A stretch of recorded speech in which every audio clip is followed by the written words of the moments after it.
Et bonjour à tous, mon nom est François Letarte, bienvenue sur ma chaîne JDR D30, une chaîne consacrée aux jeux de rôle sur table, avec une vie de rôliste et ouais, je vais vous parler de chroniques oubliées, là, dans le fond, parce que j'ai le nez dedans, puis même, je jongle avec des concepts, je jongle avec, je prépare en fait mon retour. Ouais, c'est ça, je vais vous parler de ça un peu, puis aussi un peu, là, je vais lancer des chiffres chroniques oubliées, là, mais c'est ça. Mais là, ouais, prépare mon retour, ok.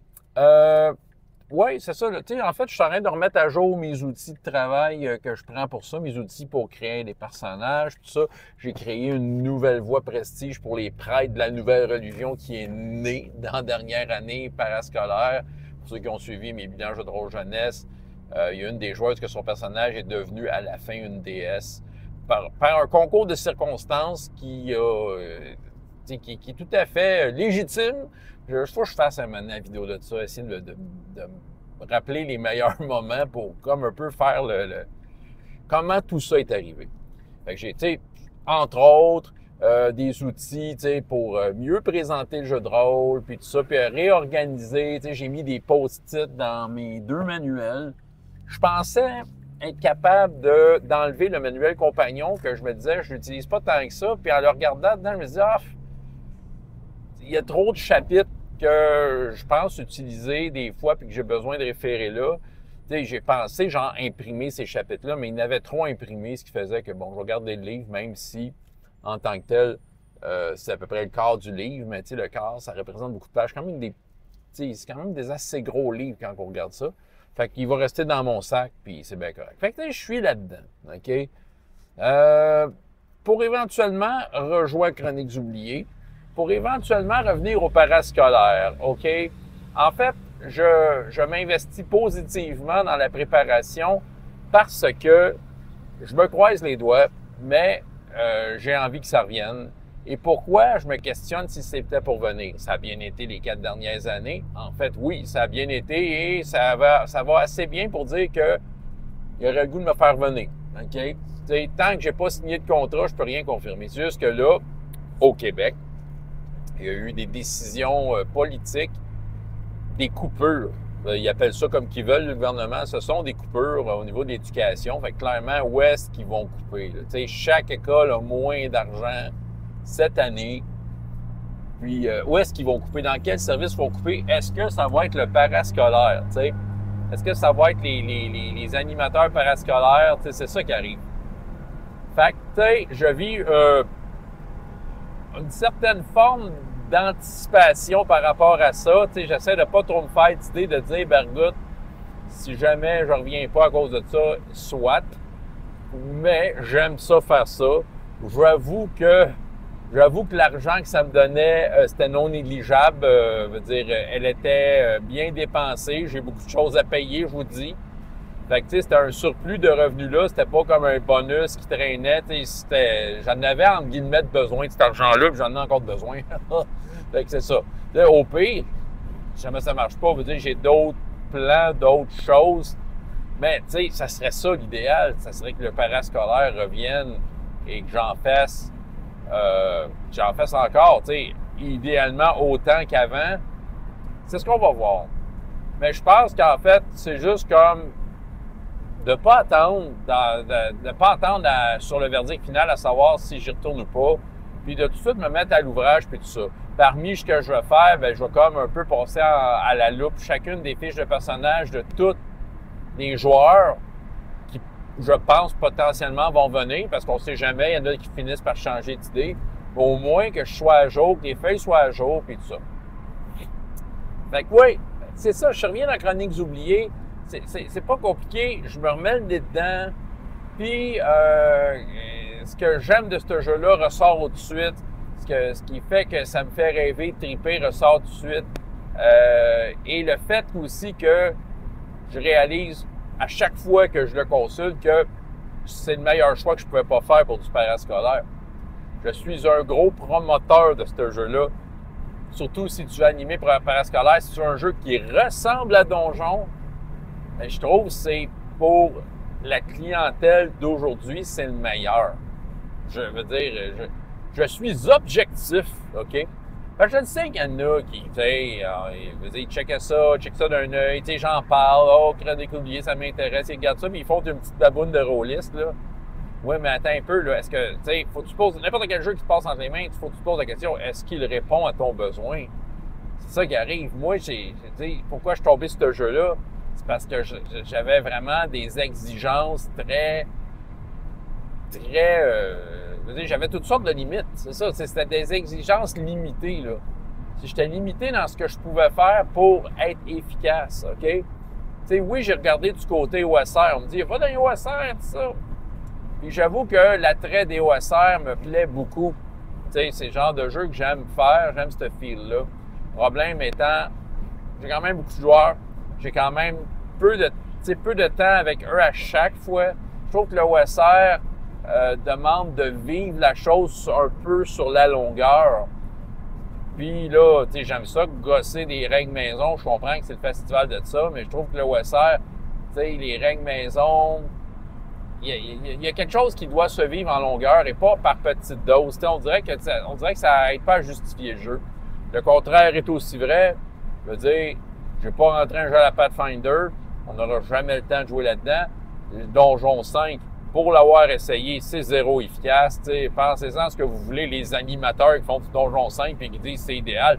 C'est parce qu'en fait, vous vous êtes fait prendre au piège. On vous fait croire que vous devriez aimer ça. Est-ce que vous êtes vraiment regardé le jeu? Hey, quand tu montes de niveau, c'est du gros gossage sale. Je trouve que le jeu... tu sais, même si tu peux faire ce que tu veux dans un jeu de rôle, puis tu peux changer avec ce que tu veux, je trouve que le jeu, son design, il est pas très invitant pour gosser tes règles, tu sais. Mais Chroniques oubliées répond à tout ça. Tu sais, je suis capable de runner un Chroniques oubliées en le faisant OSR, tout en offrant aux joueurs toutes sortes d'options un peu éclatées qu'on voit dans des jeux high fantasy plus modernes. Je trouve que c'est le meilleur des deux mondes. Puis un gros point vendeur monté niveau hostie que c'est pas long. C'est rendu là en 3 minutes, sérieux, là.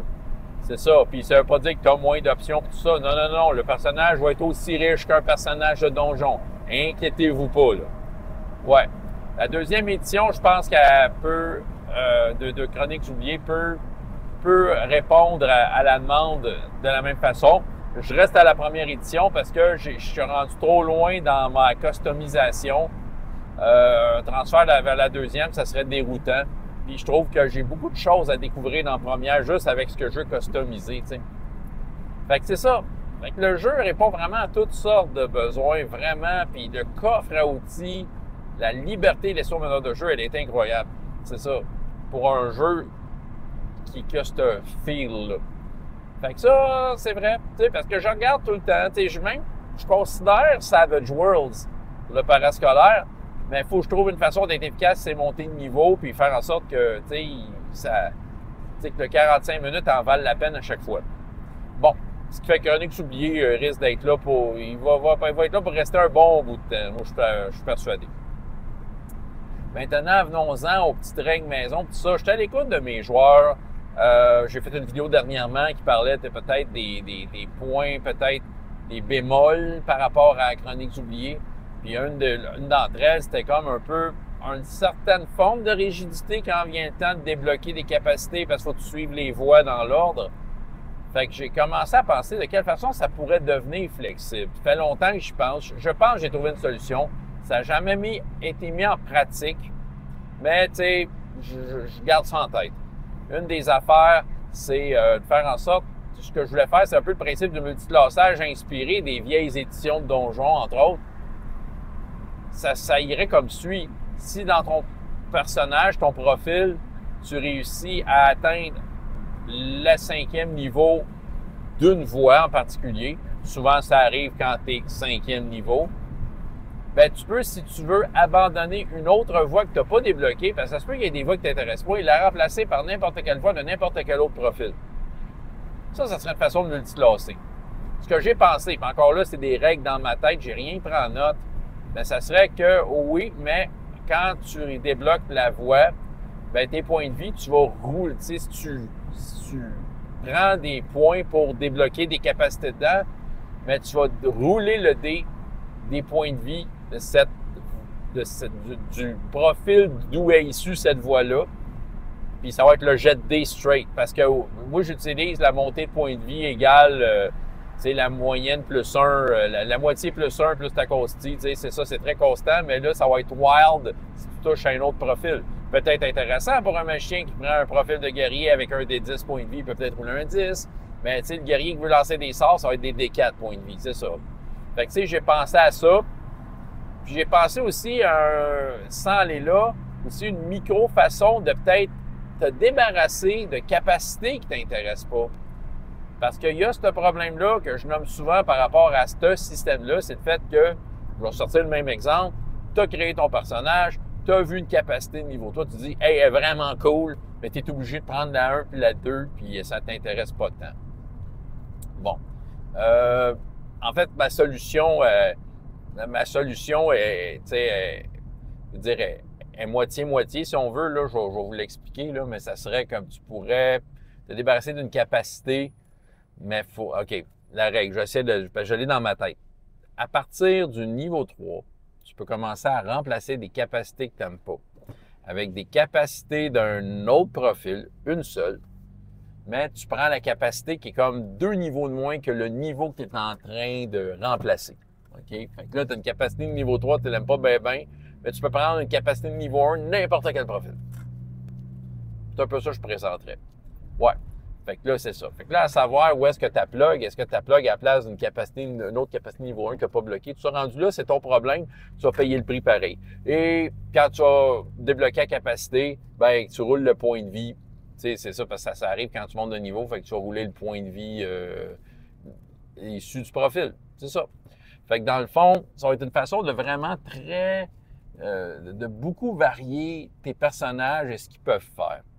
C'est une idée lancée de même. Je vais le proposer, tout ça. Ça va demander aux joueurs de faire un peu leur devoir. On s'entend. C'est plus pour ceux qui ils s'aperçoivent qu'il y a des capacités qu'ils n'aiment pas. Parce qu'en tant que tel, ils vont garder leur feuille tant que tel. Ils vont prendre ça très vanille, puis ils vont comme profiter de toutes leurs capacités. Et moi, de leur rappeler que toutes les capacités sont quand même bonnes, même si tu t'imagines pas utiliser cette capacité-là parce que tu dis que tu l'aimes pas, non? Tu sais, va te dire, des fois, elle sort, tu as besoin de l'avoir, tu es content en hostique quand elle sort. Que tu te dis, hey, je l'ai. À tout moment, il y a toujours un moment où n'importe quelle capacité va être utilisée. C'est ça. Puis il y a aussi un autre petit concept, je pensais laisser faire des trésors en pièces d'or, puis travailler plus avec des unités de richesse que j'appellerais qui vaudraient à 1000 pièces de quelque chose. Parce que les autres, ce qu'ils veulent acheter des objets magiques, ils ne veulent pas faire du shopping au village. J'ai l'impression qu'on perd notre temps dessus. Je ne les vois pas assez longtemps. Ils veulent acheter des objets magiques. Fait que je ferais des unités de richesse. Fait que si dans le donjon, ça dit qu'il y a un trésor, je dis OK, je vous ajoute des unités de richesse et c'est pas à un personnage de l'écrire sa feuille. C'est une affaire de groupe. Tout le groupe, je vais mettre des jetons de poker, dire vous avez tant d'unités de richesse. Oh, il y a un moyen d'acheter des objets magiques. Combien d'unités de richesse ça coûte? Puis c'est de négocier entre les joueurs, vu que ça va être une richesse commune, OK, on la dépense et c'est pour qui et pourquoi, tu sais.